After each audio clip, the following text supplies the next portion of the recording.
place that is spoken about only in whispers. A dark area that spawns the beginnings of urban legends. A place where anything can happen and usually does. During the light of day, it hides just outside of view.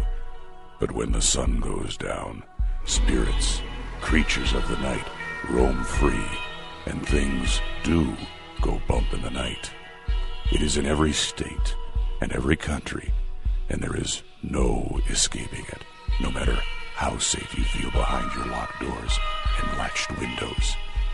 So we invite you to turn down the lights and turn up your radio while we join Dave Schrader and Tim Dennis, your hosts, on a journey into the darkness on the edge of town.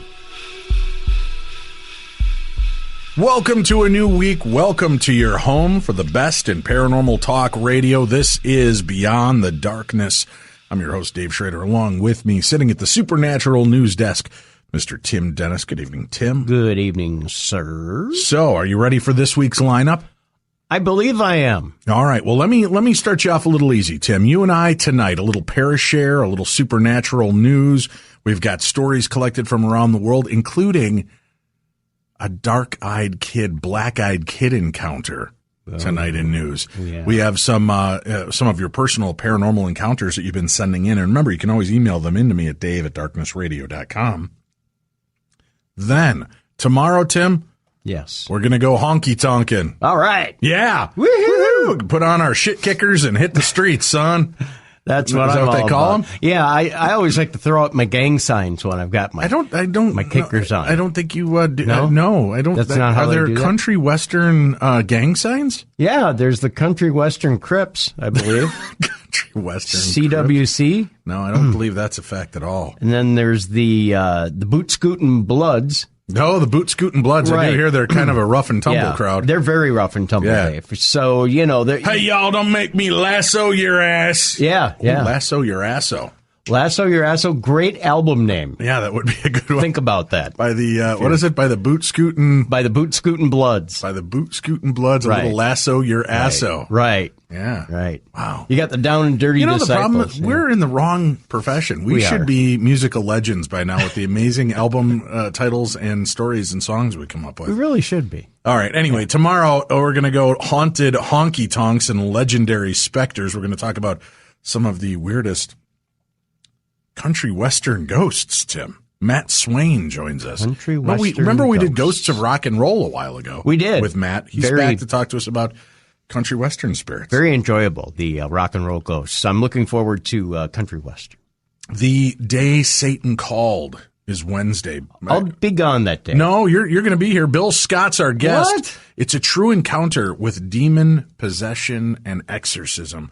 And it is one of the creepiest stories. I've been trying to get this guy for about 2 years. He does very few interviews. We finally got him to agree to come on our show. He'll be with us Wednesday, unless, of course, the paranormal chokes him and stops him from talking to us. There could be that. That No, could happen. let's hope not. Well, I know. Thursday, Dr. Andrew Nichols joins us, and it's been a while since we've talked to Dr. Nichols. He's always fascinating. Yes. Parapsychologist and investigator. He's going to talk to us about witchcraft and magic from a parapsychological perspective. Then later on this week, Tim, Yes. we're going to vanquish ghosts and demons It's about time. with Sandrea Massas. We'll be talking about some of her weird cases, what she's done in her own personal experiences, and we've got a frightening theater of the mind Ooh, yes. called Breaking the Hold from a listener, Rick Neeson, who sent it in. We're going to talk about, you'll get to hear his encounter and how he defeated the paranormal in his life.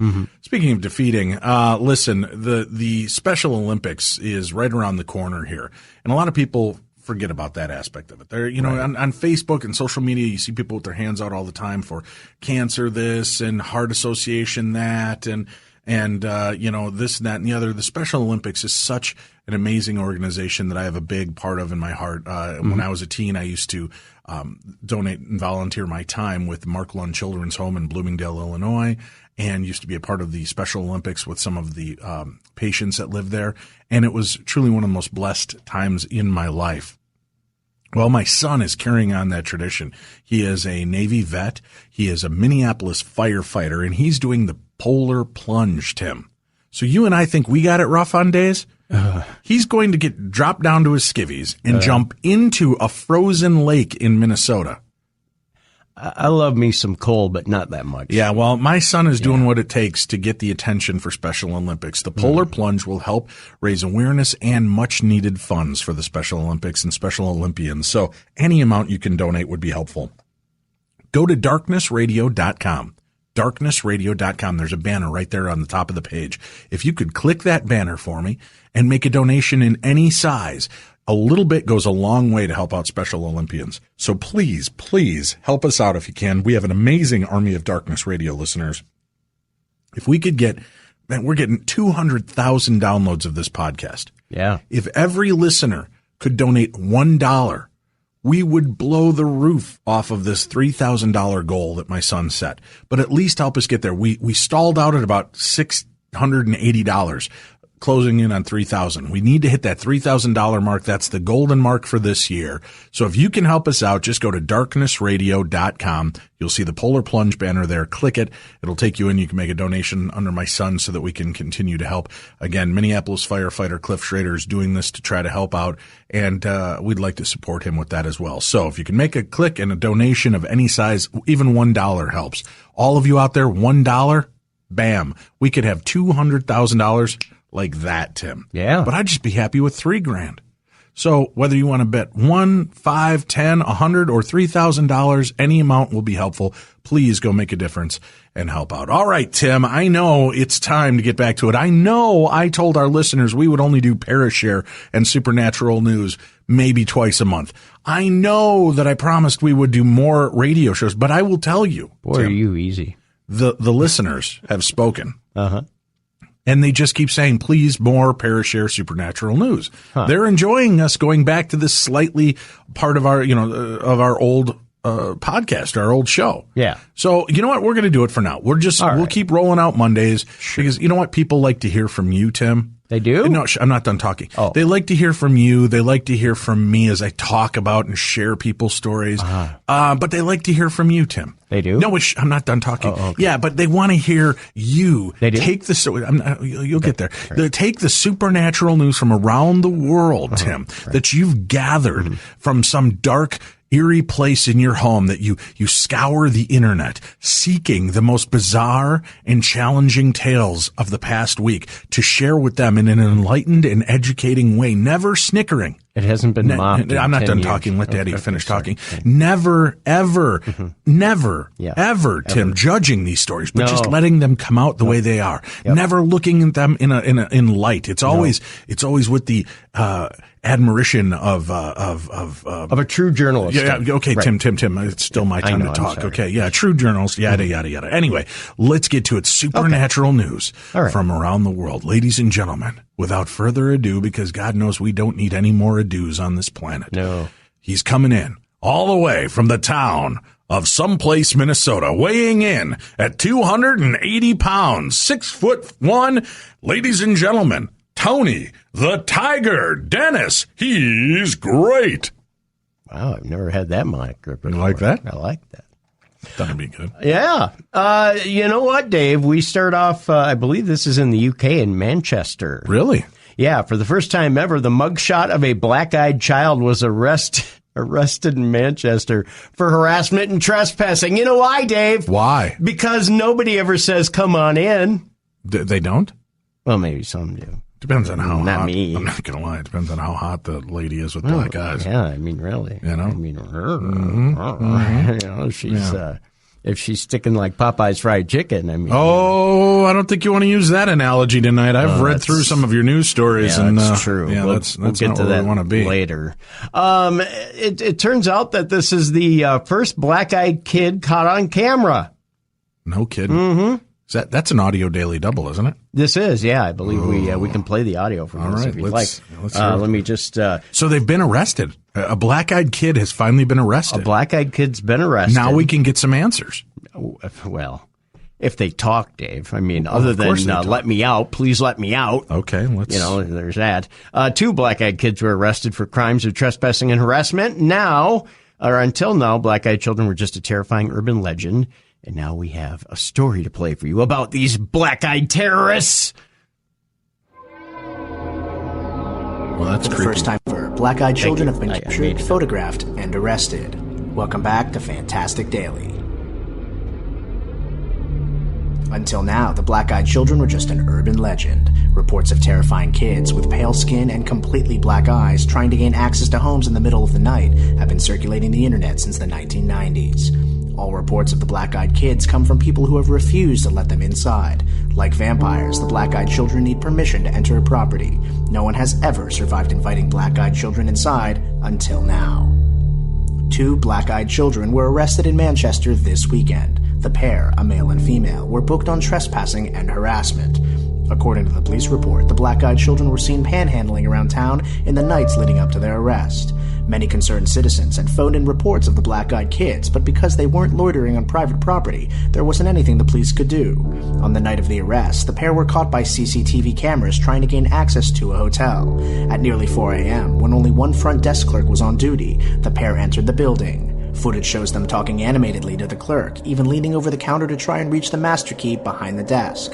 The clerk appears to resist them at first, holding up his hands as if to say stop, shaking his head no, and pointing to the wall-mounted phone as if threatening to call for backup, when suddenly, as if in a trance, he hands them the master key and retreats calmly to the employee break room behind his desk.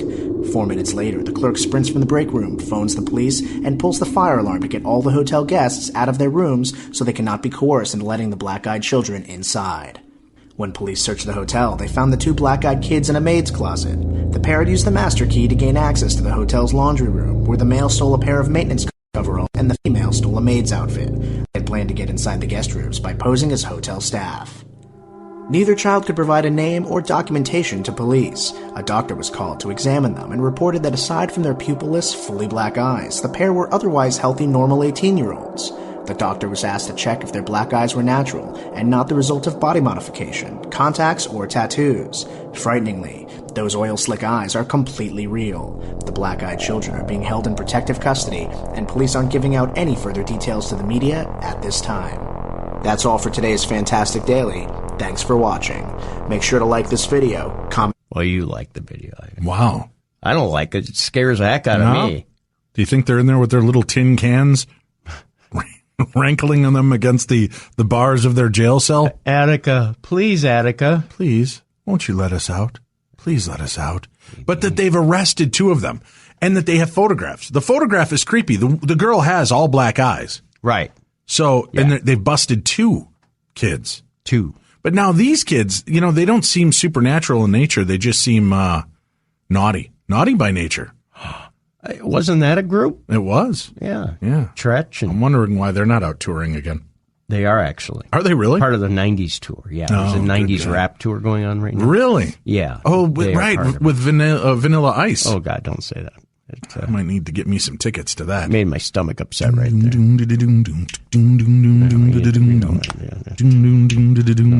I think that's all I can hum without getting sued.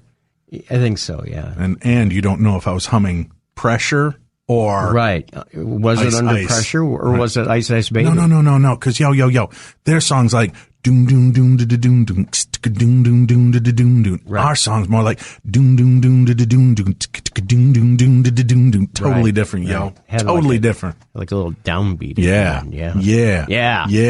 Rob Van Winkle, this bitch. Yeah, what? I don't know. That's his real name, did you know? Well, yeah. Yeah. It's on plenty of arrest reports. That's what I've seen. Yeah. He's not been an upstanding citizen. No. Hey, I don't mean to tell you how to do your stories here. Okay. But you teased it. I think you should automatically jump to Popeye's chicken. Yeah.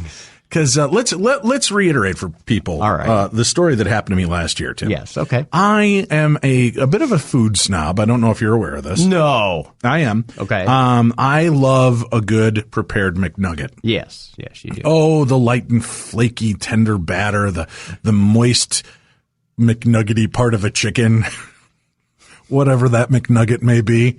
Parts is parts, Tim. They are. I love me a chicken. And one day it was a beautiful summer balmy day. Yes. And I walked from the confines of my home to the out of doors, Tim. you know what? I had this strange feeling. I liked the sun on my face, the breeze across my back. Of course. I could hear children laughing and dogs barking and birds chirping, right?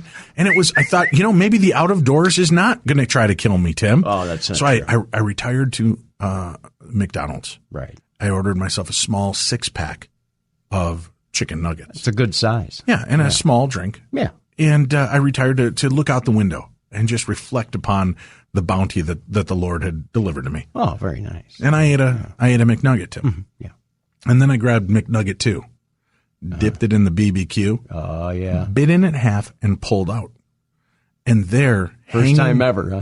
Yeah. Usually I just toss them all the way in. Yeah. This one I pulled out. Good for you. And there, jutting forth from said McNugget, Tim, a wiggly worm. Ah!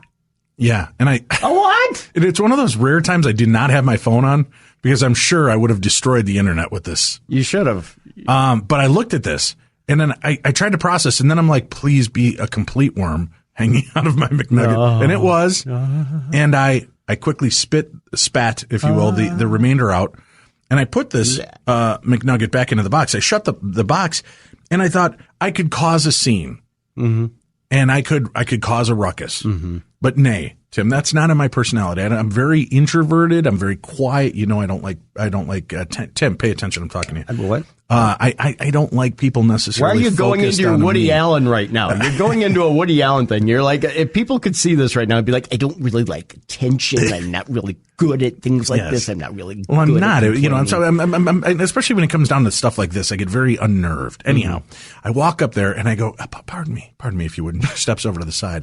She goes, yes. And I pop open my box. Oh my. And I go, what do you think this is? And she looks at it and the manager's jaw just hits the ground. She goes, I don't know. And then she goes, can I have it? I go, yeah. And I hand her the box. She goes, wait here, I'll go get you more. And I go, And I looked at her and she just has this kind of perplexed look on her face. And I go, would you want more? And she looks at the box and looks at the worm again and goes, I would not. And I go, I'd just like my money back and I'll leave quietly. She goes, yes, sir. She takes it, rings me up, hands me my money. I'm out the dough. Right. Ask me how many McNuggets of any kind. Burger King, Wendy's, Taco Bell. Do they even have a thing there, a McNugget? I'm sure they'll make one up. Breakfast, ask me how many McNuggets I've had since that point. How many McNuggets have you had, Dave? If I were to round it to the closest tens, Tim? Right. None. Oh. None. Right. And I will tell you, it's been a bit of an allure because Burger King's got them now for like $1 for like 10. It's like $1.49 gives you 10 of their delicious, flaky little chicken McNuggets. Right. And I've been tempted. Tempted, I tells you. I am a huge fan of Wendy's nuggets. But I mean, I know that sounds odd. That does sound odd. If Wendy's got nuggets, you probably want to check the rest of it. Yeah. But yeah, I mean, I'm a huge fan of Wendy's nuggets. Well, I was thinking, you know what? I'm gonna avoid any kind of McNugget, any kind of nuggety food because that's just nothing good can come of it. But if I'm going to eat chicken, it's going to be at two staples, two chicken places I have grown to love. Yeah. KFC. Oh, Tim, can't go the wrong. Colonel. Right. He's been a part of my life since I was a child. Right. Yeah. And his chicken dipped in 11 herbs and spices, or is it 7? I never can keep it straight. I'm pretty sure in an alternate reality it was 7 herbs and spices. Now somehow it's like 11 herbs and spices. Yeah, they keep up in the ante. Yeah. And I'm pretty sure one of them is crack because I just want to keep eating it all the time. There's a brand new one out now. What? Georgia Gold at KFC. Okay. It's like a honey mustard glaze. I got to try it. I got to know. Tell me about it again slower. Anyway, so I either eat at KFC or Popeyes, Tim. Mm-hmm. Popeyes. Oh, yeah. And I'm thinking, you know what? Maybe it's time to dip back into the realm of the McNugget from a live, trusted, loved place, Tim. Right. And then I saw your pile of stories today. Right. Love that protein from Popeyes. I don't know. No? Because they've, you know what? McDonald's, yeah, they anteed up. Right. Popeyes, up the ante, Tim, considerably with this story. Oh, this is sad because I love me some. Oh God. Oh yeah. Go ahead, Dave. I gotta Snopes it. While you're doing it, I gotta Snopes it because I'm going to give them the chance for redemption and to make sure we don't get sued. This coming from KMBC News. Okay. All right. That's not good. So it's somewhat legit, out of San Antonio. All right. And I love this dish so much, Dave. This is one of my two sides when I go to Popeyes. A lawsuit says that a San Antonio woman ate a rice and beans dish at one of the fast food chain's restaurants that contained flesh-eating New World screwworms that she unknowingly ingested. Rice and beans, Dave. Beans and rice. Rice and beans. I love me some beans and rice. Rice and beans. I love me some. I could eat that all day long. But I ain't eating no screwworms. Screwworm that, Tim. Yeah. Wait, now what? Yes. All right, give me the story. A woman who ate at a Popeyes Louisiana kitchen alleges that there was more in the meal than she ordered than just beans and rice and beans. And all the goodness that's in the rice and beans. There was a little more protein than normal.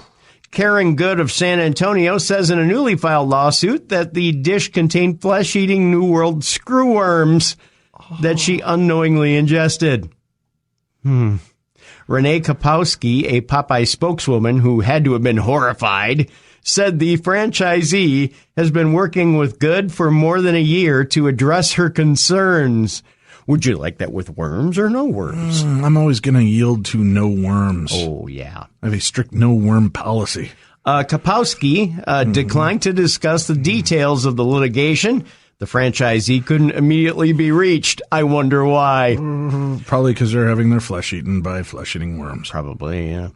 We put every precaution in place in the restaurants to meet the highest food safety standards, Kapowski said. We take it extremely serious when a guest complains. We just don't do anything about it. Oh, I'm kidding. The New World screwworm fly lives off the flesh of open wounds of warm-blooded animals, in case you was curious. Well, everyone's got to eat. Oh, people could see me rocking in place right here. Oh, my God. The larvae, once hatched as maggots, can dig close to 2 inches into a wound. So they get in there, Dave. They get in there. They do their job. The lawsuit says that the screwworms entered her... whoa. No, what? Let me take a second here. Entered her what? Hold on. I need a drink of water so I don't throw up. The lawsuit said the screwworms entered her digestive tract and laid eggs, which she says embedded in the interior lining of her small intestine.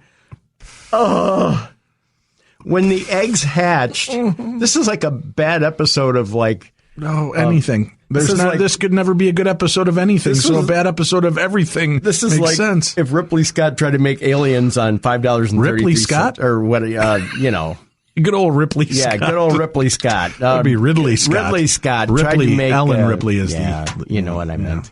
It's late. Ridley Scott tried to make a $5.33 version of Aliens. Yeah. Yes.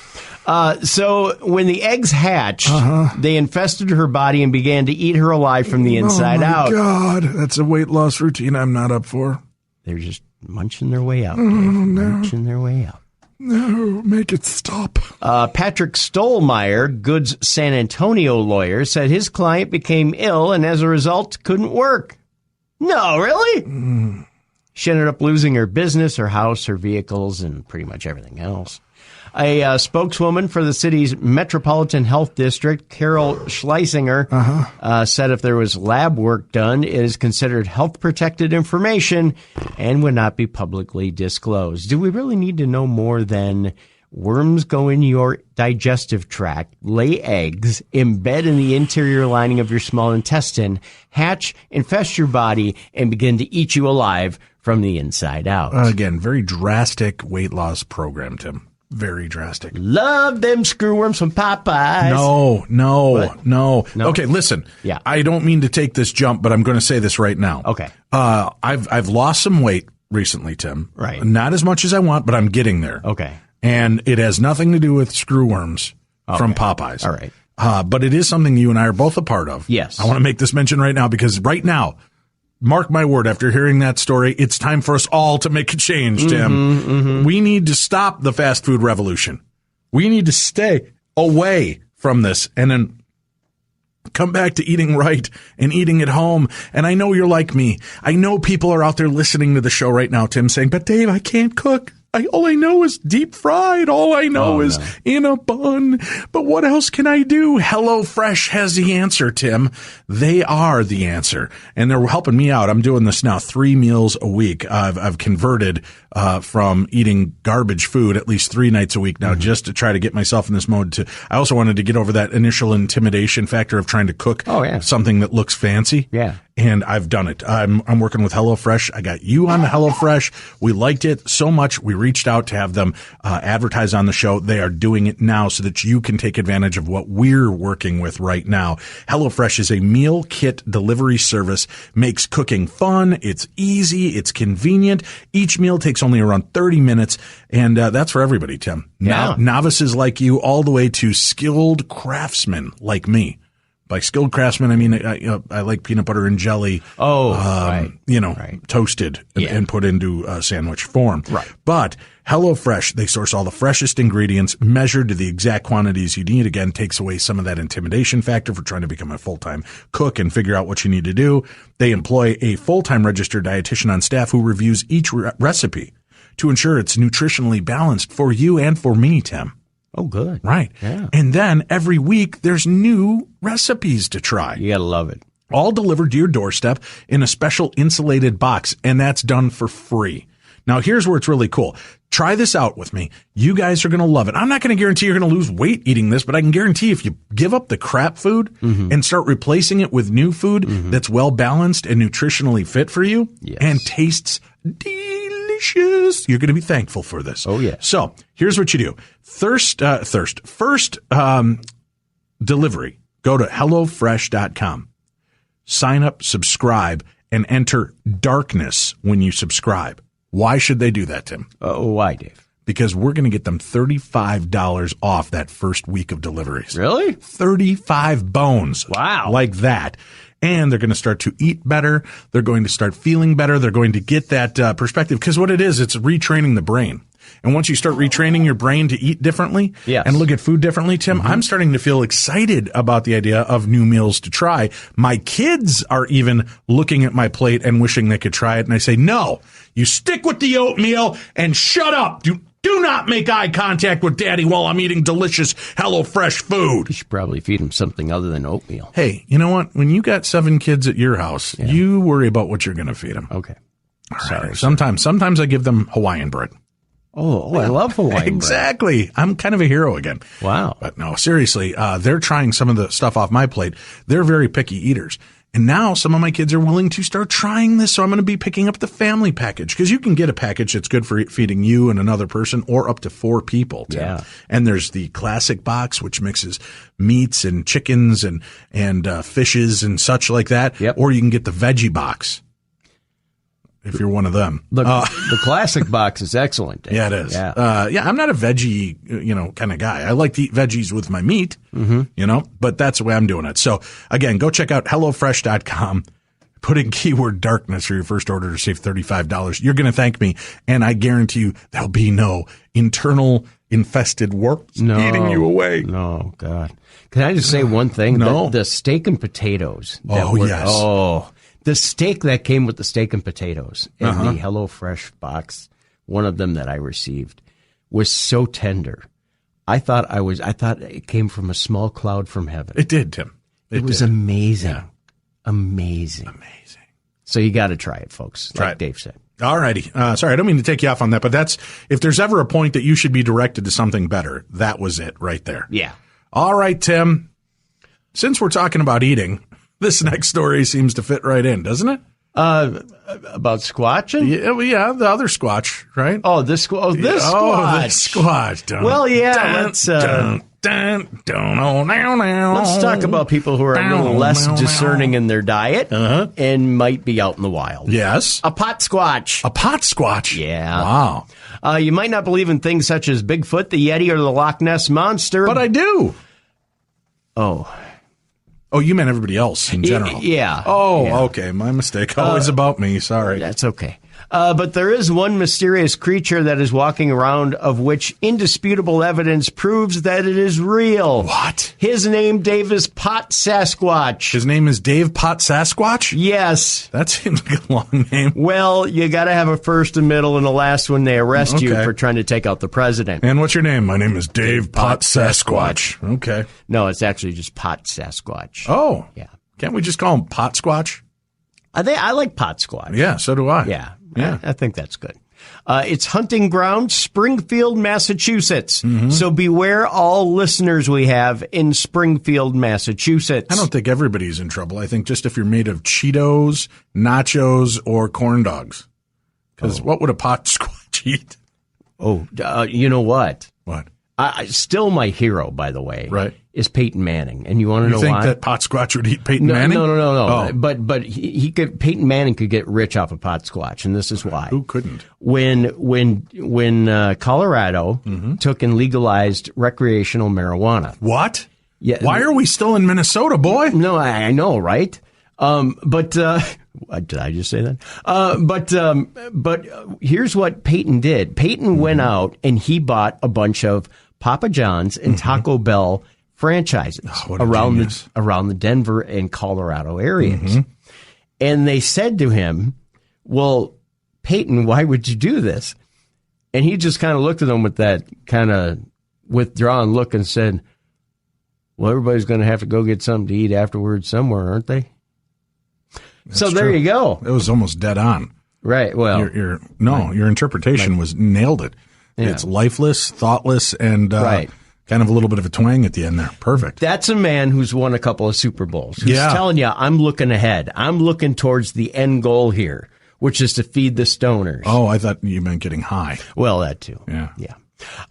So Pot Sasquatch. Pot squatch.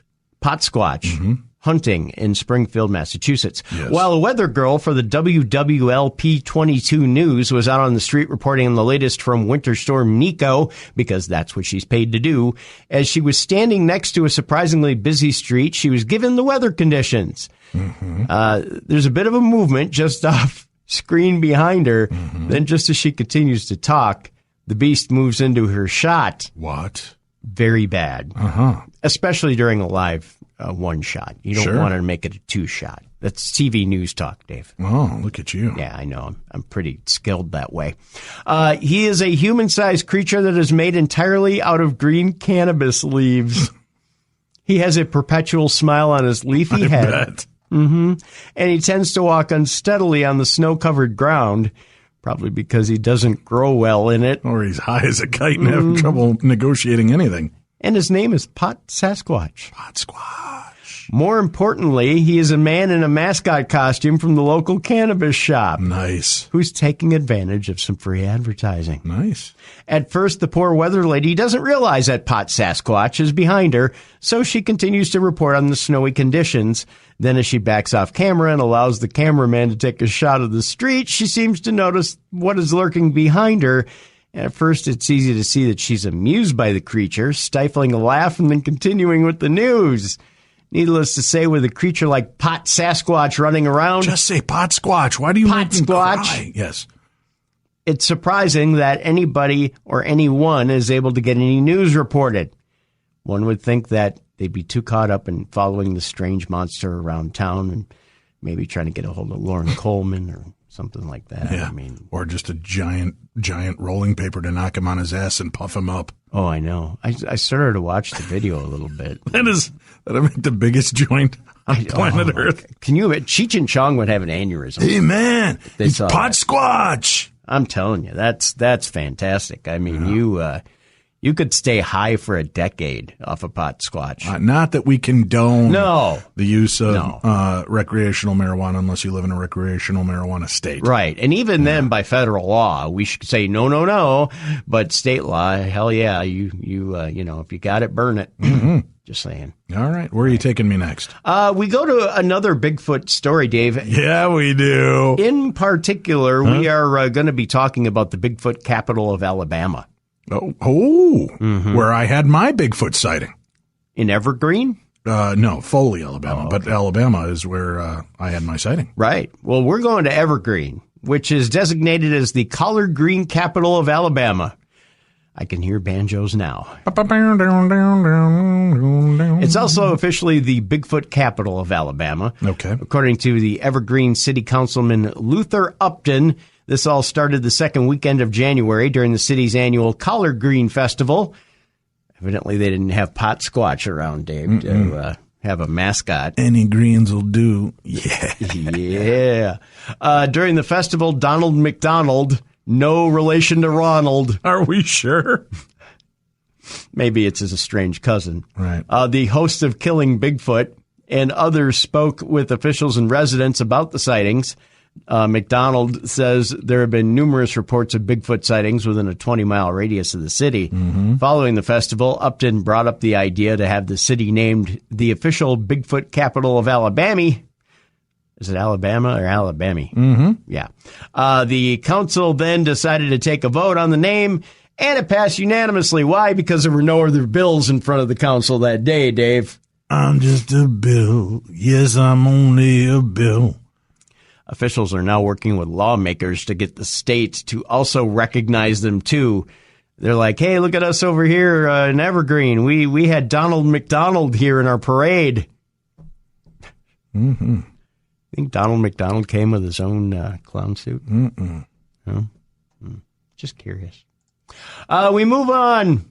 As we should. Because that's what we do. More Bigfoot stories. Yeah. More Bigfoot all the time here on Supernatural News Day. What? That's what we do. What? We take the biggest feet and we report on them.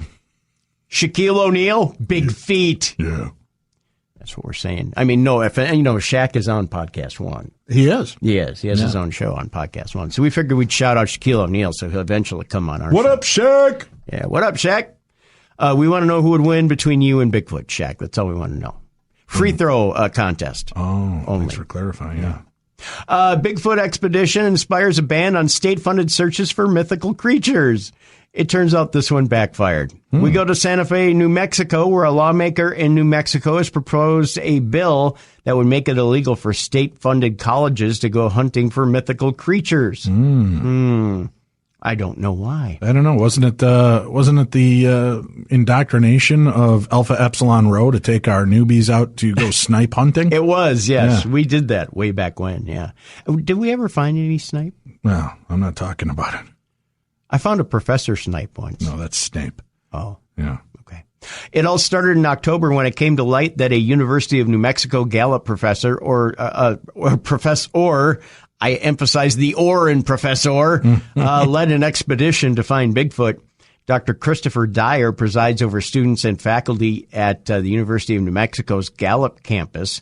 While he insisted that he searches for the mythical creature in his own time, not on company time, an investigation by NBC4's sister station KRQE found that Dr. Dyer had left New Mexico's taxpayers on the hook for more than $7,000 in Bigfoot-related expenses, including a 2-day on-campus Bigfoot conference. Wow, Dr. Dyer. High roller. After the conference, Dr. Dyer led a university-funded expedition to find Bigfoot in the Sandia Mountains. They didn't find him, however, because if they did, it would have made huge news. Sure. When this information came to light, I bet he found pot squatch. That's why you can't hear from him. I bet they all found peyote squatch out there in the middle of the New Mexico desert. When this information came to light, New Mexico State Senator George Munoz sponsored a bill that would ban public funds from being spent on looking for or catching a fictitious creature. Now, how does Senator George Munoz know that Bigfoot's fictitious? Well, I think as long as it's under that umbrella right now, umbrella, Ella, I think that's the way they do it. Yeah. So I can't go looking or catching Santa Claus. You can. He's not a fictitious creature. We know him to exist. Hanukkah Harry? Yes, Hanukkah Harry. The mensch on a bench, they're all in trouble. All right. Yeah. It's sad that we have to do this, that they don't have the ethics, that UNM doesn't have the ethics to stop this, Senator Munoz went on to say. And now we have to draft bills to stop something that is not morally right. Munoz also had a little fun with the bill. In addition to Bigfoot, it also bans publicly funded searches for Pokemon, leprechauns, and the boogeyman. What? Yeah. Well, now why would you keep out the boogeyman? Isn't he one we should eradicate? I would think so. He'd be the first one. Yeah. Senator Munoz said what Dr. Dyer did was unfair to students because they pay a lot of money to go to school, and it shouldn't be spent on this. That's true. What should you be spending it on? Pot squatch? Only if it's legal in your state. Well, or you can get it past the RA at the dorm room. Sure. One or the other. Just saying. We switch it up. Let's go ghosty, shall we? All righty. A poltergeist video is real quick, we should make a quick mention. Yesterday, Tim, we lost musical legend Al Jarreau. No, Al Jarreau died? Yeah. Some walk by night, some fly by day. Where have give me the story. What happened? I think I just did. Al Jarreau died. Well, I mean, that's the headline, but what's the story? What's the meat of the story? By, a trombone? No, by pot squatch. Pot squatch? Let me see if I can find the full story here. Yeah, just I know you're a fan. I am. Of Al Jarreau. It says Al Jarreau, legendary jazz singer, dies at age 76. No. Yeah. Died yesterday, Tim. Sunday. Al Jarreau, legendary jazz singer, dies at age 76, according to a message on his website. The 7-time Grammy winner had recently announced his retirement from the entertainment business after hospitalized in Los Angeles for exhaustion, according to the Associated Press. It was unclear what he died from at press time, but Jarreau had fought through respiratory and cardiac issues in the recent years. That's what TMZ is reporting. Also, I believe it was Saturday, Chavo Guerrero Sr. passed away, who was a friend of our friend Chris Jericho. He was. Who did? I don't recognize. Chavo Guerrero Sr. was a pioneer in lucha libre wrestling. He also helped bring it to America. He was the brother of Eddie Guerrero, former WWE champion, and also the father of Chavo Guerrero Jr., who was in WWE for quite a while. So. Condolences to the Guerrero family and to Chris as well, because he was close with Chris as well. And Chavo passed away. Chavo Classic, as they called him, passed away from liver cancer. Oh, that's horrific. Yeah. So sad. Yeah. I don't know. Wow, Al Jarreau died. Yeah.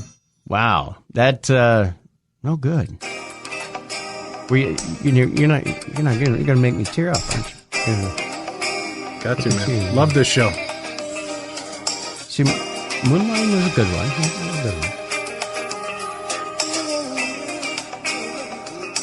Sultry tones. Yeah.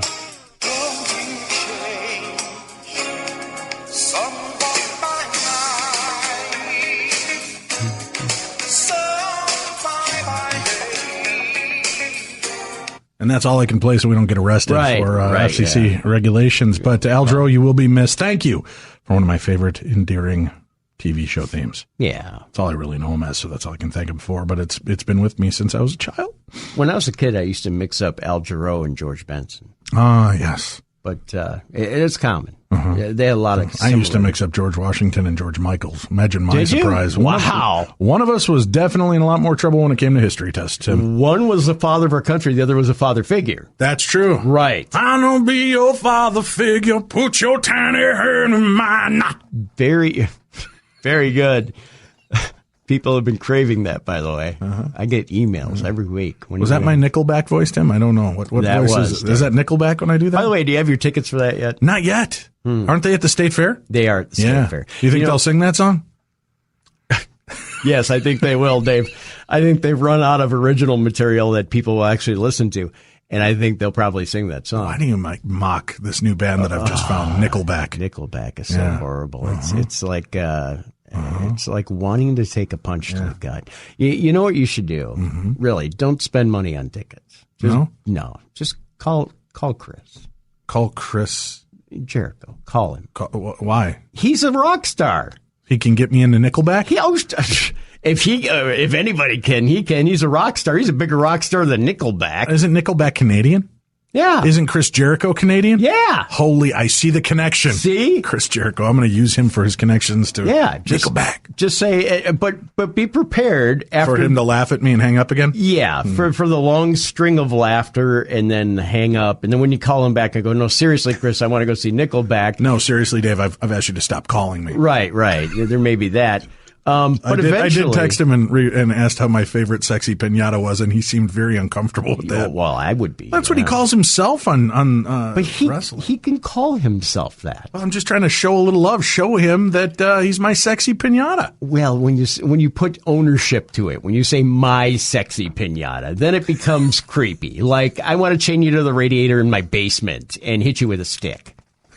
That's not Chris good. Jericho, it rubs the lotion in. Do you remember the look when you said something about the Elvis costume and the unicorn Yes. when we were doing Talk is Jericho? Mm-hmm. That's probably the same look you got over the phone. That's true. When you mentioned that he was your We have a lot sexy more stories pinata. to cover that actually have to do with the paranormal. Let's get back to them, and I'll shut up. Well, let's talk about the reason why police experience so many paranormal encounters. Okay. It's because a lot of people get shot in front of them. Good night, everybody. No, probably stress would be part of it. Well, and people not knowing what they're up against, or on drugs, alcohol, and mental issues.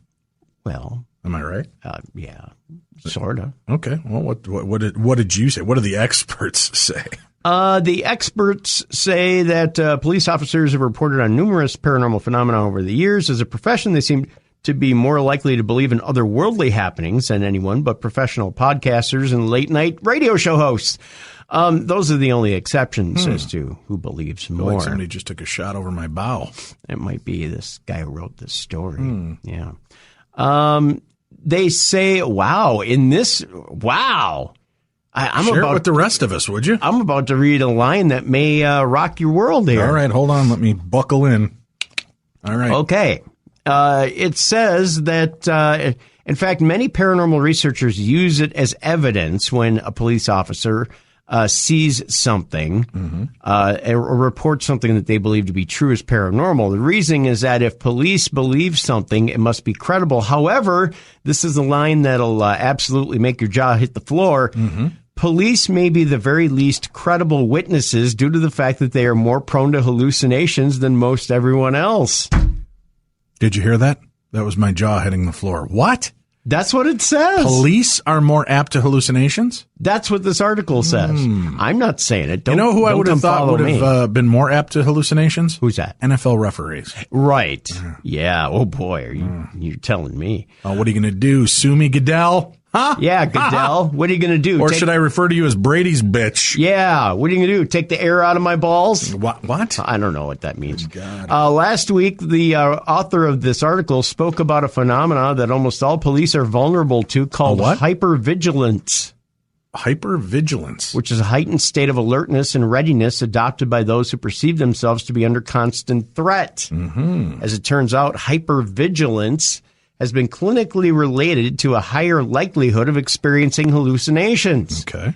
While the association between policing and the paranormal has been attributed to getting called to such scenes more frequently than other statistical groups, this explanation entails that all of the paranormal phenomena police reported are in fact absolutely true and real.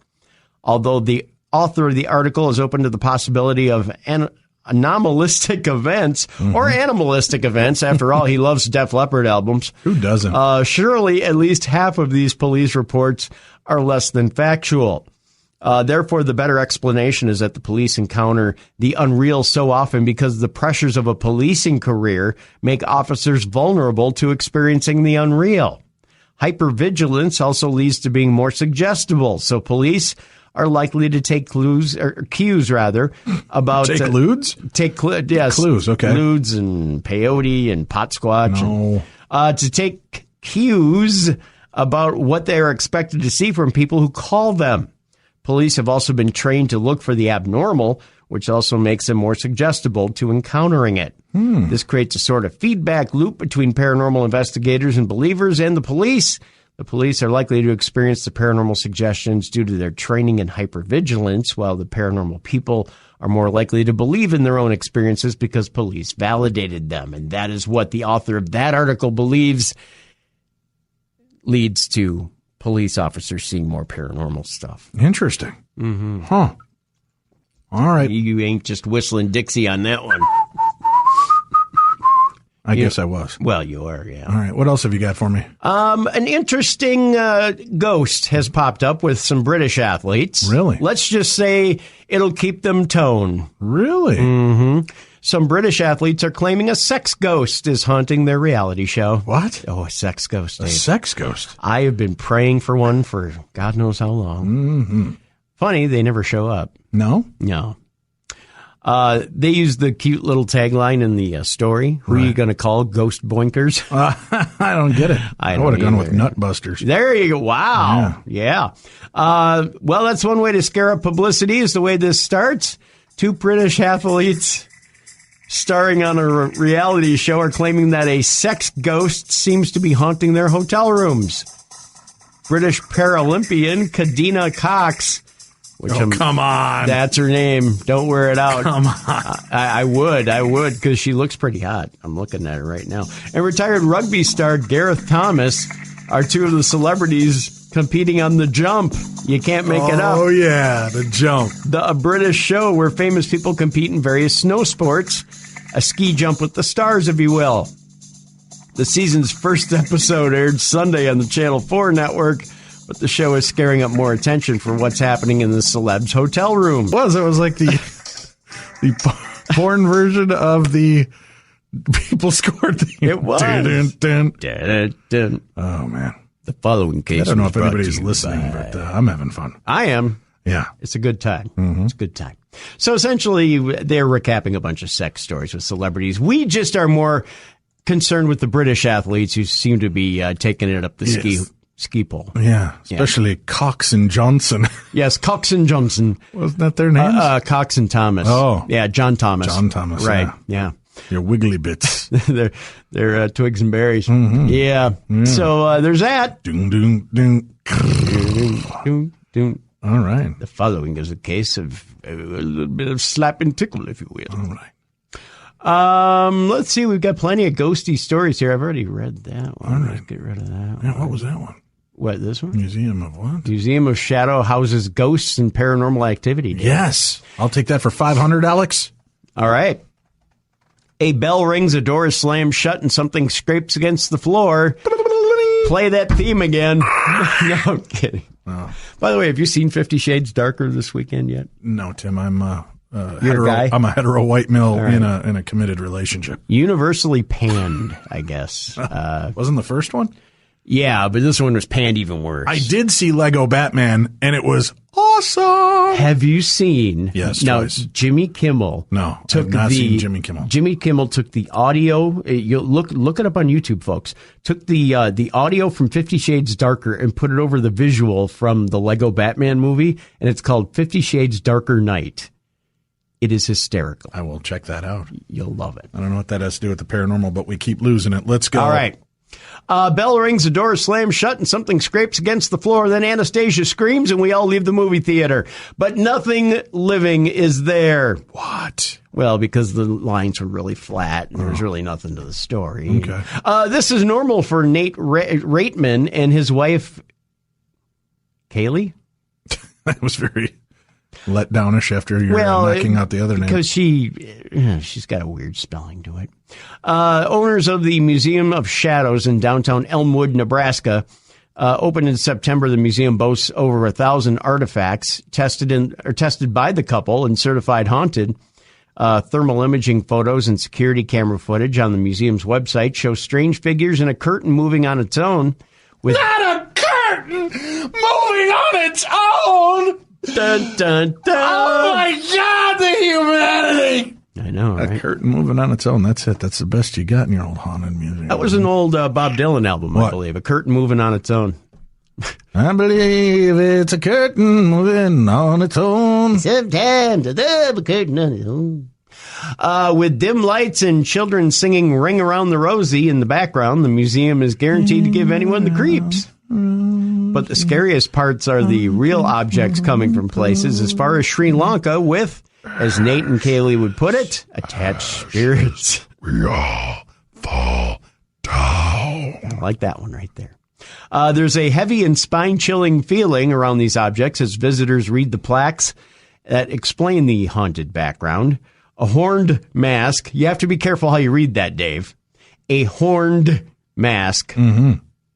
Has been known to emulate drum beats and chanting. An oil lamp from... And the drum beat goes like this.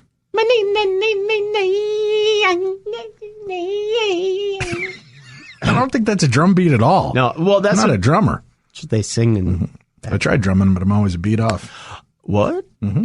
An oil lamp from Turkey has to be kept in a glass container because if touched, it is said to cause physical sickness. Could be the oil. Just saying. The most haunted artifact in the museum is an antique doll named Ida, who has inspired a horror movie. She was originally found in a house a family had just bought. The husband threw her away, and she went to a landfill 20 miles away from their home. And 2 years later, she showed back up in the home without her eyes. What? That's what Kaylee says. What? Yeah. When they come into the museum, it's common for the Radermans to find her and other artifacts in a different position. Probably because somebody rang the bell. It's a bad joke. All the artifacts are donated from around the world from people who have had paranormal experiences with them.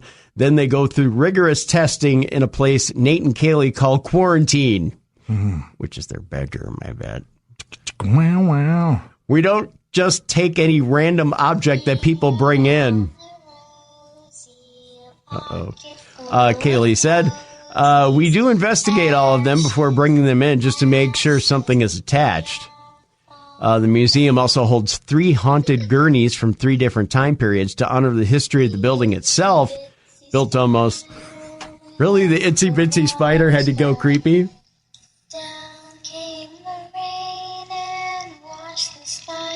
That is kind of chilling. Can you imagine that, hearing that from like a dark hallway? Is there a version of You Are My Sunshine like that? I will look it up. Okay. The museum also holds 3 haunted gurneys from 3 different time periods to honor the history of the building itself. Built almost 130 years ago, the building was home to a fancy suit store and then a paint store whose owner used the basement for embalming. Because why wouldn't you embalm people after you paint them? I don't know.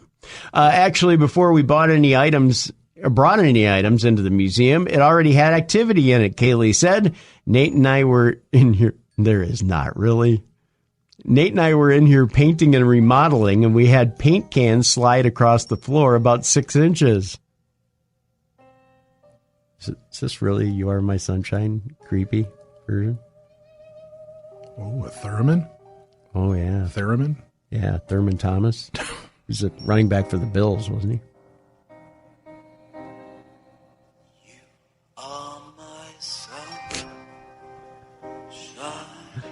Oh, dear Lord.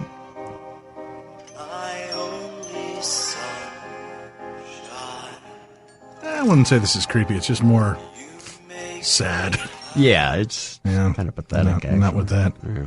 Eric Cummings, a paranormal connoisseur who visited the museum recently, gave rave reviews. He says, I don't know the words for it other than phenomenal. Cummings said. Phenomenal. Phenomenal.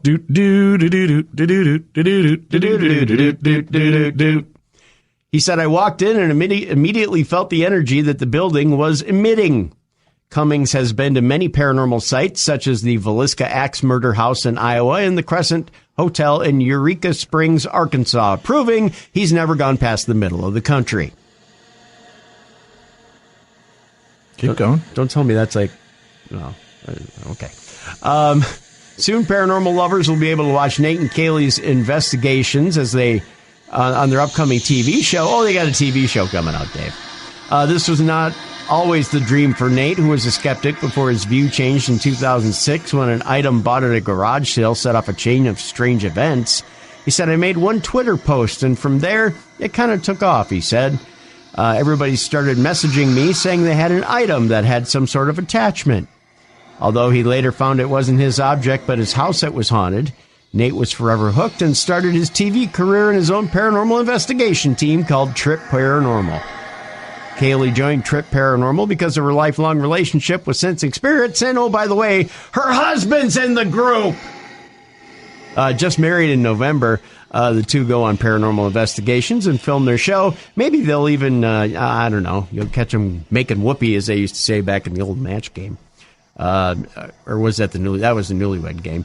And there's never a dull moment at the museum. It's super active, she said. There's always something different every night. Mm-hmm. We've never had an evening where nothing has happened.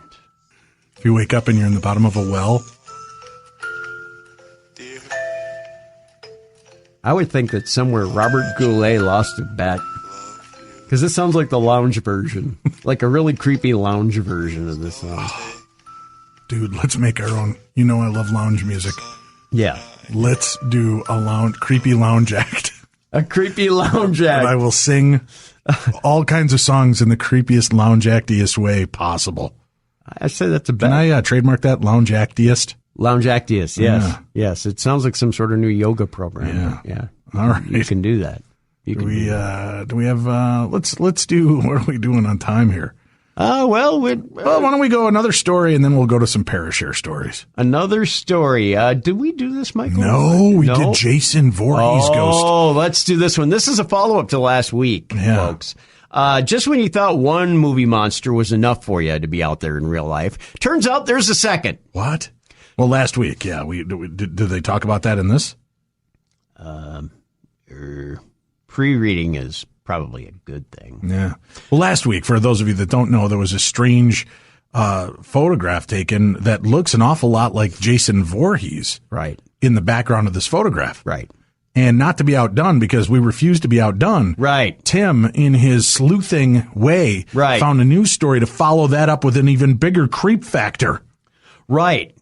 Because this actually comes on the heels, too, of an announcement that was made. We'll get to that announcement in a minute. We'll talk about that here in a minute. But terror as ghost of Michael Myers floats above a cemetery in a horror photo. That's right. He's real.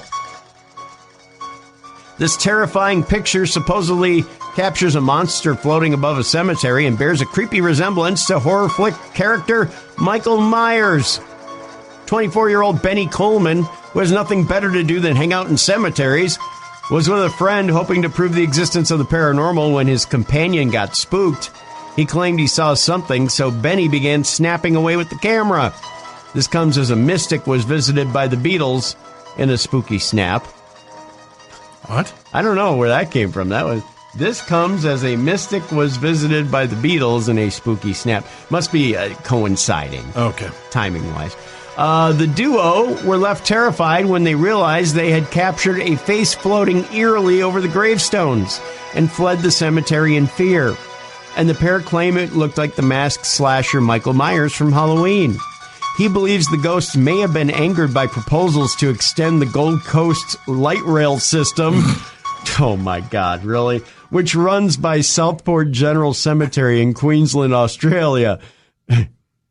Really? Michael Myers has nothing better to be vengeful about these days than the Gold Coast light rail system?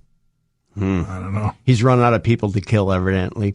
Benny from Southport, Australia said, "It was a very active night. I felt I needed to leave as I felt really scared, and I have never felt like that before. It felt like we shouldn't be there. There's a tram there nearby, and I heard they might have to move some parts of the cemetery and dig up some of the bodies to make room.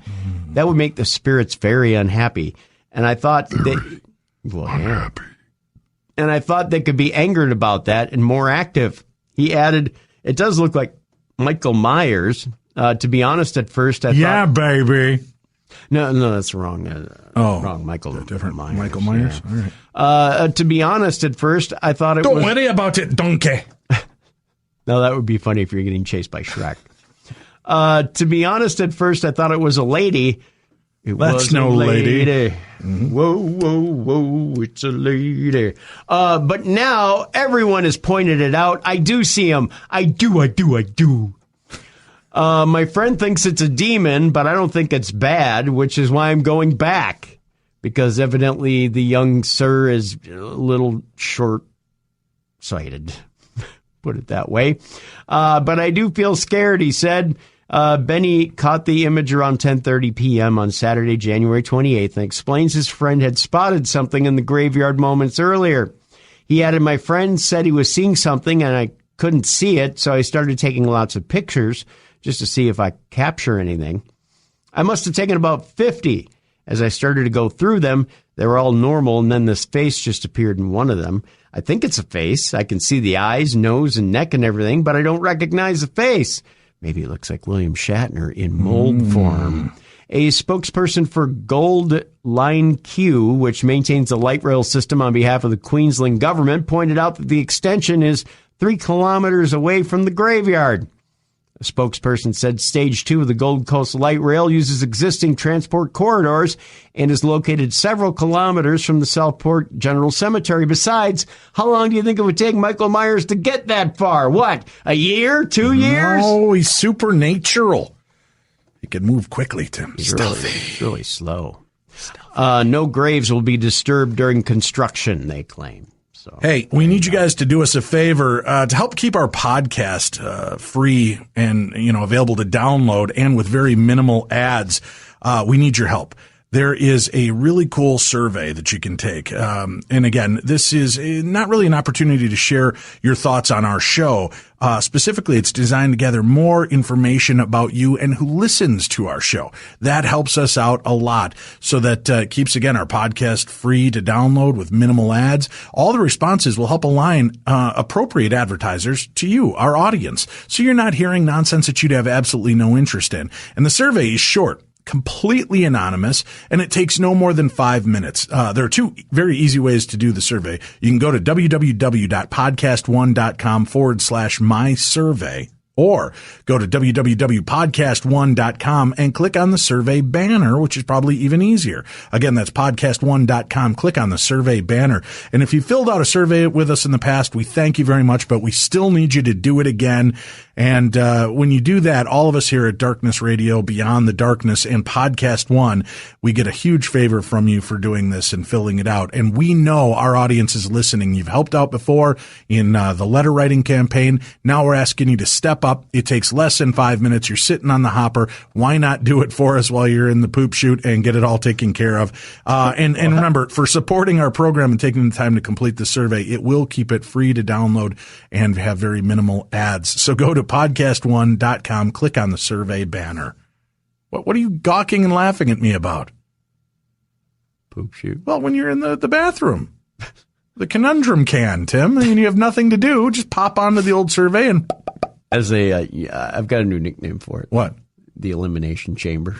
Yes. I named it after the WWE pay-per-view. I'm with you. Yeah. All right. We've got more coming your way right here on Beyond the Darkness. This is Beyond the Darkness. And Tim, it's time for Parashare. That means it's time for me to read some of the exquisitely written stories from our listeners, some of their very own personal encounters with the strange and the supernatural.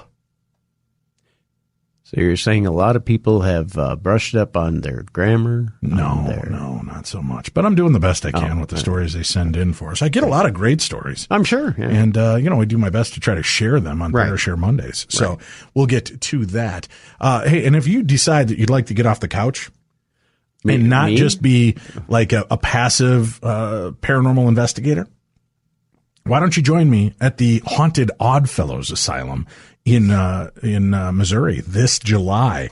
I'm going to be going with medium, psychic, and investigator Chris Fleming, Bill Chappell, the paranormal Tony Stark, Tim. He's the guy who's created all of the coolest equipment in the paranormal field. Oh, yes. He'll be on hand. And me, Dave Schrader. We're going to be out. We're going to be investigating the Oddfellows Asylum, Belvoir Winery. It's been featured on Ghost Adventures and Ghost Hunters TV series. I've caught some amazing, weird video there and more. We'd love for you to join us. We've got a full slate of stuff going on, great talks, great topics, and a weekend of investigation. All you have to do is go check out darknessevents.com. Darknessevents.com. It's that simple. Well, and speaking of simple, we've made it even easier for you to find us here. If you want to listen to the best of this show and listen to every episode, all you have to do is go, if you are a Droid user in any way, just go to your Google Play Store, download the free Darkness Radio app. It's free. Download it. And when you click on the Beyond the Darkness banner, you can listen to the show right from your phone. Take it on the go with you at any time. It's free. It's fun. It's easy to use. Plus, you'll see access on how you can follow Tim and I on social media. You can email us directly. And you can also check out the Dark Zone, which is another project that I'm a part of, which will become one of the most comprehensive online sources for everything paranormal. That's the darkzone.tv. You can find information there. But go ahead and download the free application from the Google Play Store. Darkness Radio, and you'll find that for free. Our little skull holding the microphone, that's us, and it's free to you to use, and it's available right now, so go check it out. Let's get back to some stories, shall we, Mr. Dennis? All right. Dear Dave and Tim, first, let me begin by saying I'm a relatively new listener to your program. I first heard you on Talk is Jericho. Yeah. Are you familiar with that show, Tim? I am. Yes. I love that show. I first heard you on Talk is Jericho when you were on to announce your new podcast. I had never heard of your show until that point, but from then on, I went into the darchives and was able to listen to previous recordings. I'd become hooked on your show and listened to at least 3 programs a day, trying to catch up on the great paranormal info you guys have to share. So thank you. Well, thank you, Don. Thank you for finding us. I wanted to write to you and tell you about my own experience with some entity or energy from when I was younger to get your take on it. I live in New Jersey and have all my life, and this experience happened in my childhood home when I was about 14 years old. I remember specifically that I was home alone and that this experience happened in the afternoon. I was upstairs in my bedroom with my door closed when I thought I heard something coming down the stairs. I figured it was my parents coming home or perhaps one of my siblings, but when I got out to the downstairs, I found no one there. I called out to see if maybe somebody went into a different room on the first floor, when out of the corner of my eye, I saw a black, shadowy figure rush past me out of nowhere. Our laundry room door slammed shut, with consequently breaking the hatch door. I walked over to see what had happened, and when I did that, I saw the black shadow rush past me again. At this point, the bathroom door, which was located inside the laundry room, had also slammed shut. This time, the door did not break, but gaining a moment of courage, I grabbed the door handle to open it. I was able to get the door maybe 2 inches open when something pressed against the door with a great force and threw me back. I grabbed the handle again, and when I went to turn it, it would not turn. This is odd only because the door did not have a locking mechanism on it, and it was always a fight within my family to change it because, after all, it was a bathroom. No one would like to have that sense of privacy removed when somebody could just walk in on you in that room. Now, I became extremely scared at this point, and I ran out of the house. I figured maybe it was a neighborhood kid breaking and entering after seeing my parents leave, and maybe they thought the house was empty. I ran to the backyard where I had the sight of the bathroom window. I waited there to see if anyone would jump out, but no one ever did. I stood in the driveway until my parents had arrived, and we went into the house together. I had told them what happened, but they just told me I was crazy. We went to the bathroom, and the other door was still closed, but this time the handle operated just fine, and the window was locked from the inside. Was it a shadow figure? Was it a kid looking for an easy house to rob? I never found out the answer, but I can tell you this was not the only strange or paranormal experience I ever had in that house. Thanks for reading, and thank you again for your program. I hope to be listening for many more years. That comes from Don. Well, Don, you can't leave us hanging like that. You've had more experiences? Well, share them with us, man. Stop being so cheap. Yeah. Hi, Dave. My name is Daniel Lawson, and I'm from Horsham in Victoria, Australia. I have an episode to tell you about that happened to me when I was 7 years old, and then another episode to happen to me when I was 21, and I'm hoping you may be able to shed some light on what happened. Probably not, Tim. I'm not that bright. Really? Okay, so to make what I'm about to tell you a little bit more sensical, I best tell you a little bit about my grandfather. My poppy, as I called him, was a natural horseman, a true cowboy, as you Americans would say. He did everything from break horses into bull riding and even race camels in the desert outback of Australia. My father left me and my mother when I was a newborn, so my poppy was the only father figure, and he filled that role amazingly. So close, our bond, it was unbreakable.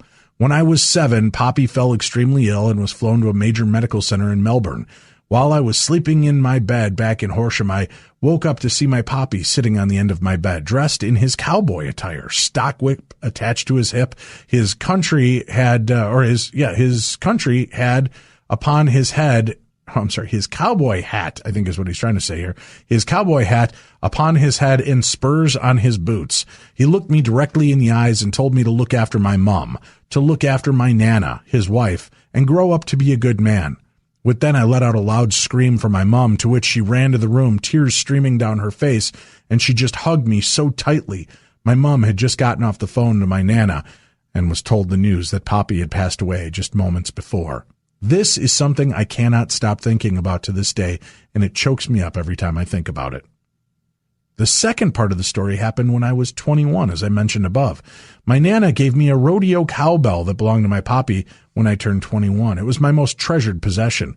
I soon moved out to an old farmhouse and with my partner at the time, and life was settling in great. I hung the cowbell outside underneath the porch above the front door.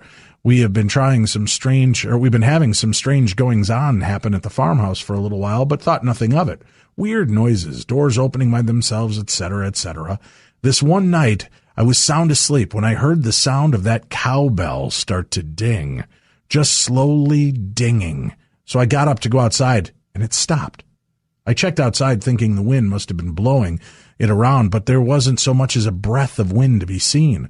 I shut the door and proceeded back to bed. Not 5 minutes after my head hit the pillow, the cowbell started to ding again, a little faster than before. So once again, I got up and proceeded to head toward the front door. Just as I was about to reach for the door handle, the cowbell began ringing as hard and as loud as physically possible. I ran back to my room and threw my head under the pillow. After a mostly sleepless night, I got up the next morning to remove the cowbell from above the front door. As soon as I opened the door, I looked down and noticed a mummified corpse of a dog laying perfectly at my doorstep. Needless to say that we moved out of that house quick smart. I guess that means really fast in Australian, Tim. Oh, yeah. Just like Rougarou. That's Australian for beer. You betcha. What I'm wondering is that the cowbell was somehow linked to my papi, and it was his way of telling me to leave that place. I know that might sound silly, but it sounds so to think he's still watching over me. Thanks for reading this, guys, and I hope to hear back from you. Love your show. Listen every day on Podcast One. Thanks. And that comes from Daniel Lawson. Well, I don't know that those are really questions. Congratulations. You had an amazing visitation moment, and that's great. Mm-hmm. And then the secondary deal, if there was something weird, some kind of weird energy or scary around there, and Poppy was letting you know what we already know from Christopher Walken, right? Right. Everything needs a little more cowbell, Tim. That's right. If you are unfamiliar with that, just go Google Christopher Walken and more cowbell, and you'll find that out, our Australian friends from Down Under. Dave and Tim, I love your podcast. Wanted to reach out to you as I feel I have a story that may interest you. I've experienced several paranormal events throughout my life. The experiences I had a while working in law enforcement prompted me to write a book that has now been published and released both in paperback and e-book formats. It's called Covina, The Arrowhead Chronicles. I would love to talk to you about these experiences and how they brought me to where I am now in my life. From Dana Lee.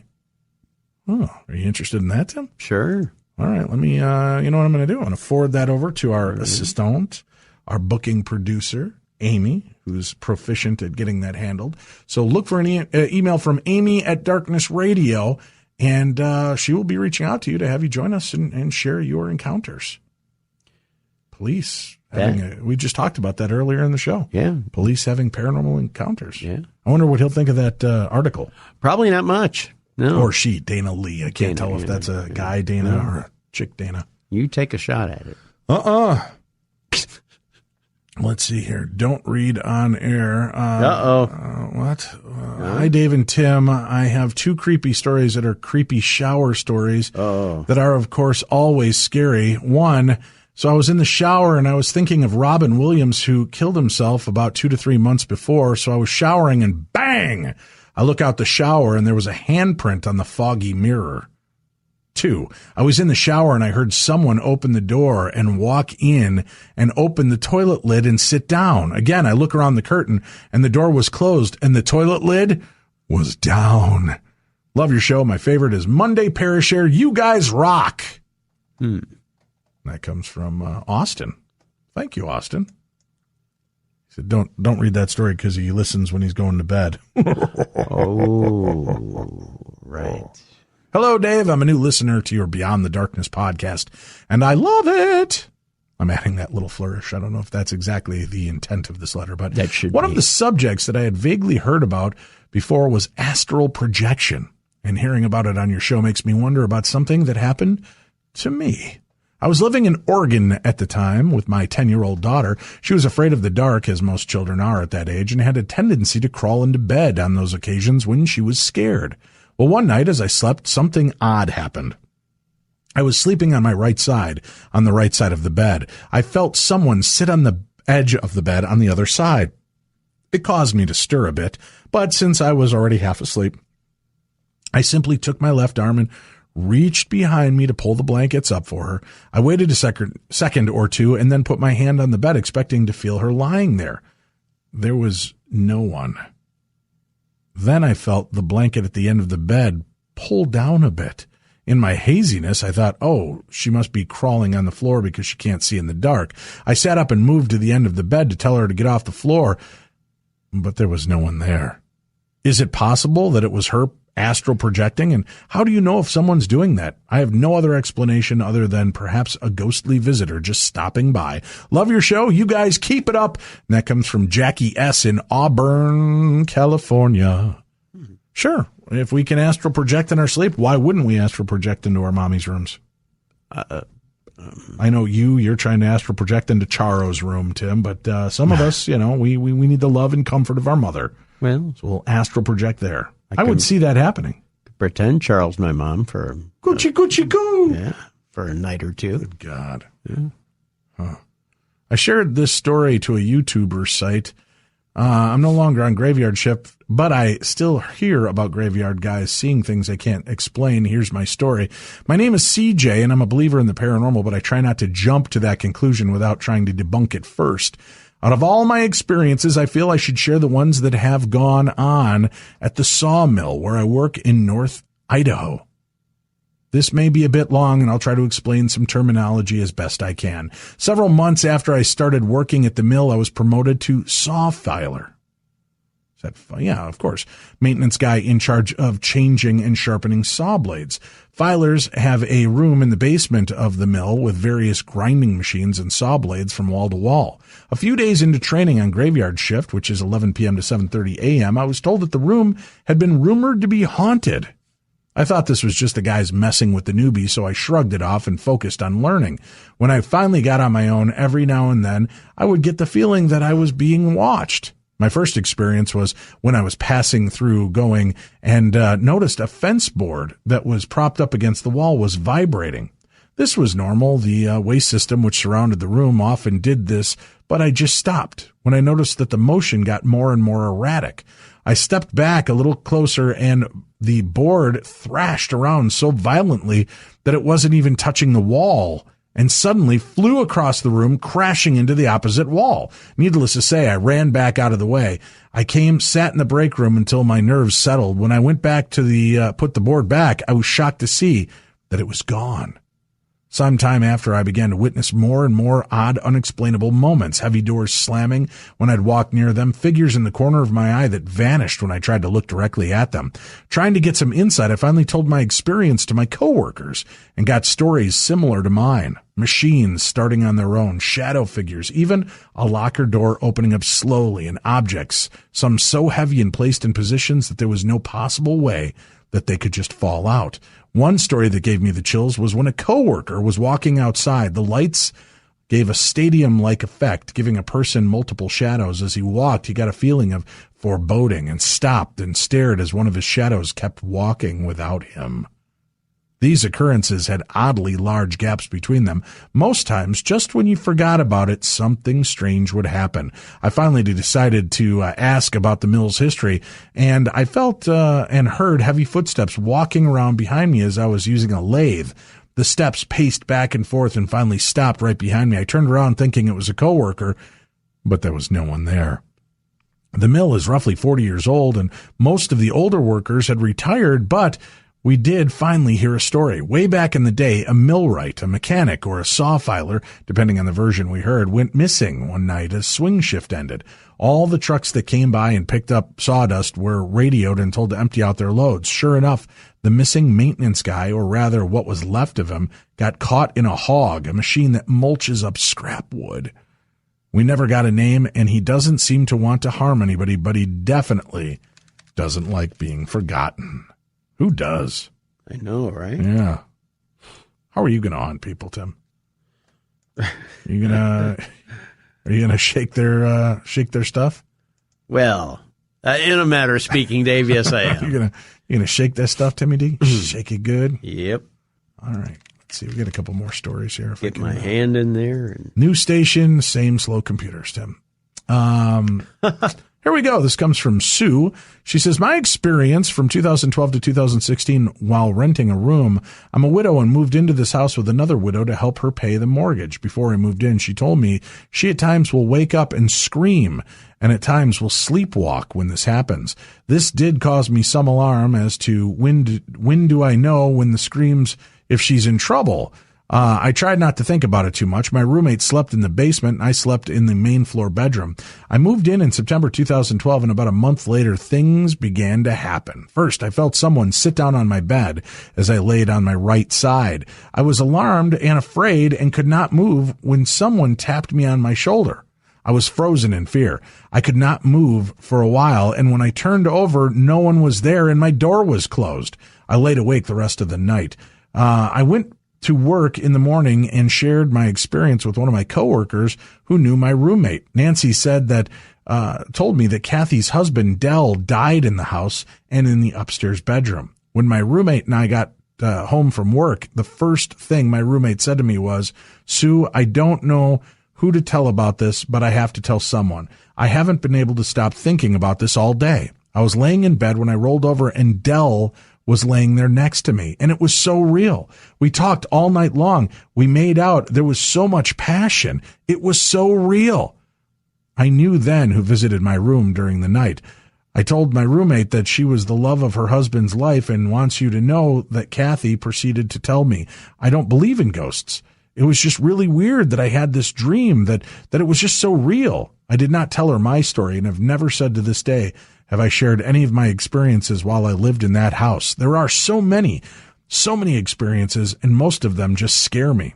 He knew my fears. One Saturday morning, I heard Kathy scream and sounded right outside my bedroom door, and it did scare me, and my thought was that Kathy must also be sleepwalking as she was right outside my door.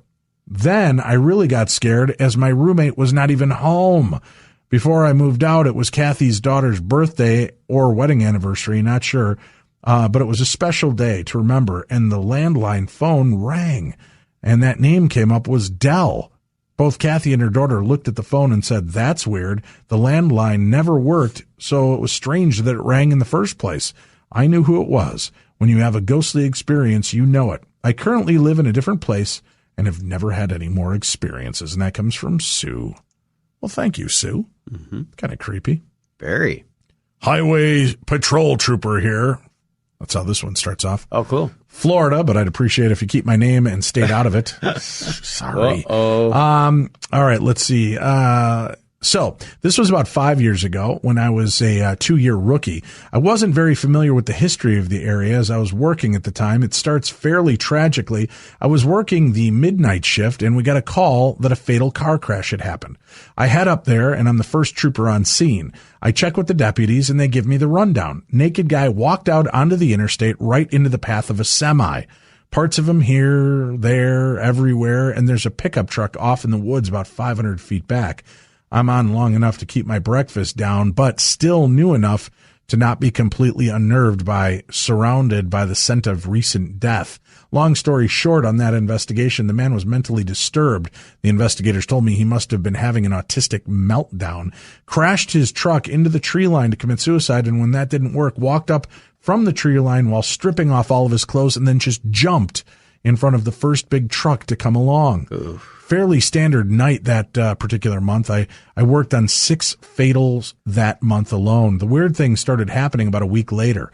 I'm working and I get a call from a pedestrian on the interstate in the same area as the fatal crash and suicide. Routine call, usually some drunk who drove into a ditch and is trying to put distance between him and a DUI arrest. So I travel the 40 miles up there, not expecting to find anyone.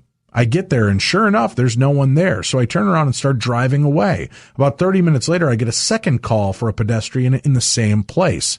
Head back up there, and surprise, nothing. I start driving away, get about 3 miles down the road, and the dispatcher calls it back to me again.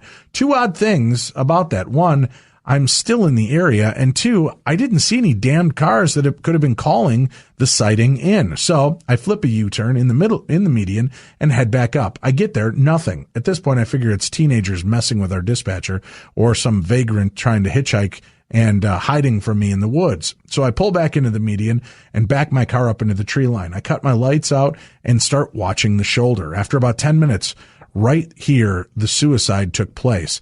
I see the shape of a man move from the tree line to the roadside. It walks right up to the road. I turn my spotlight on, and the whole thing just disappears. No motion, as if someone ran off, just gone.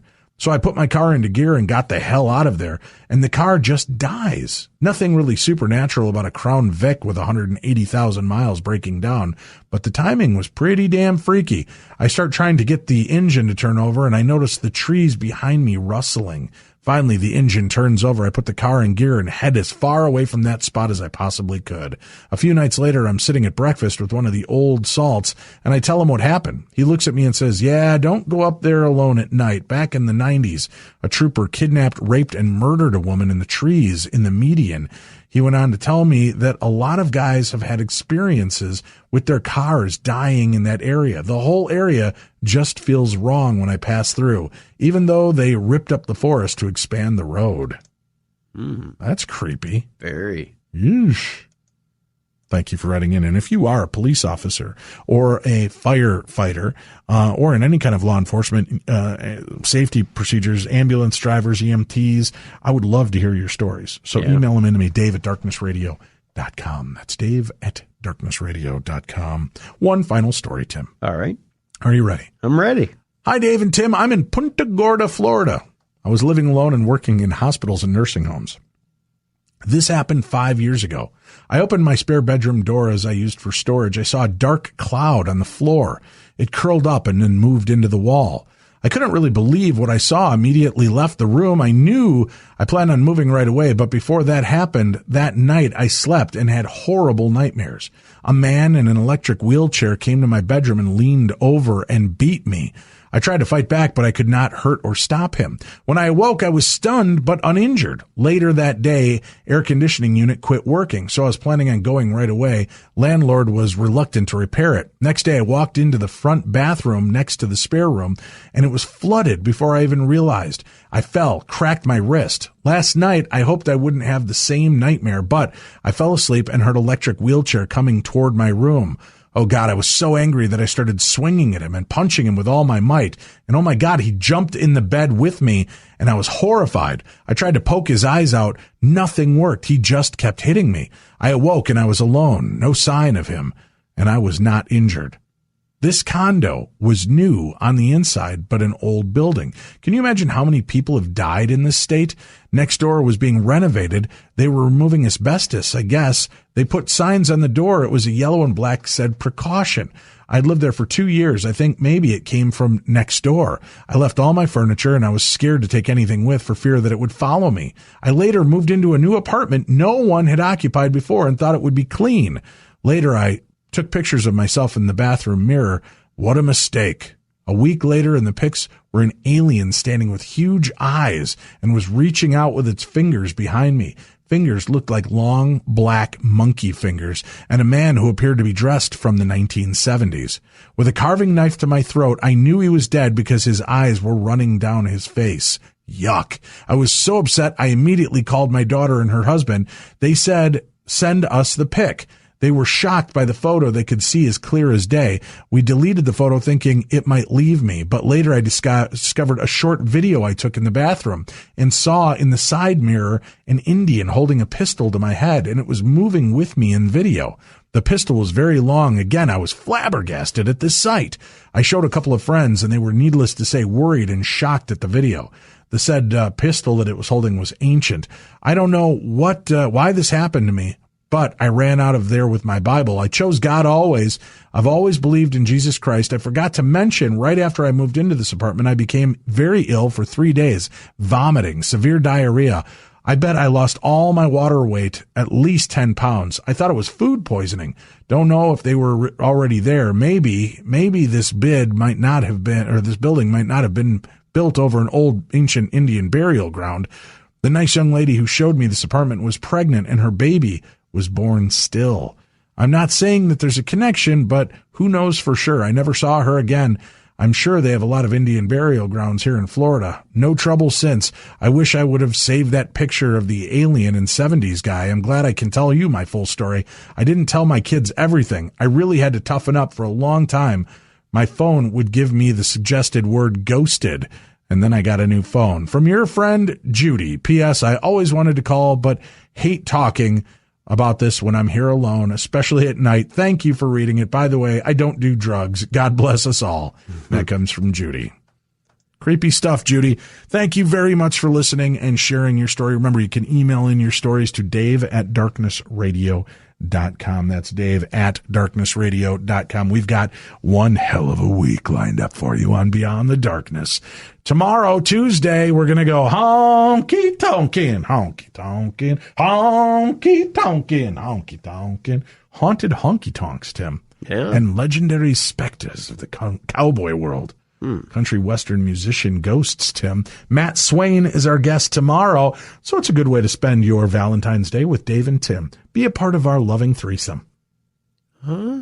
I'm just saying. On Wednesday, the day Satan called, we'll talk about a real possession and exorcism with Bill Scott. Thursday, witchcraft and magic, parapsychologist perspective on this with Dr. Andrew Nichols. And then Friday, vanquishing ghosts and demons, Sandrea Massis will be our guest for this week. That's it for tonight. And please do me that big favor. Go to darknessradio.com, click on the banner for the Polar Plunge, and help my Minnesota firefighter son as he's raising $3,000 for the Special Olympics Fund and raising awareness. Again, whether you can give $1, $5, $10, whatever works, it'll go a long way to help Special Olympics and Special Olympians with that cause. So please go check that out at darknessradio.com. For Tim Dennis, I'm Dave Schrader. This is Parashare and Supernatural News Monday on the best in paranormal talk radio. You've been listening to Beyond the Darkness.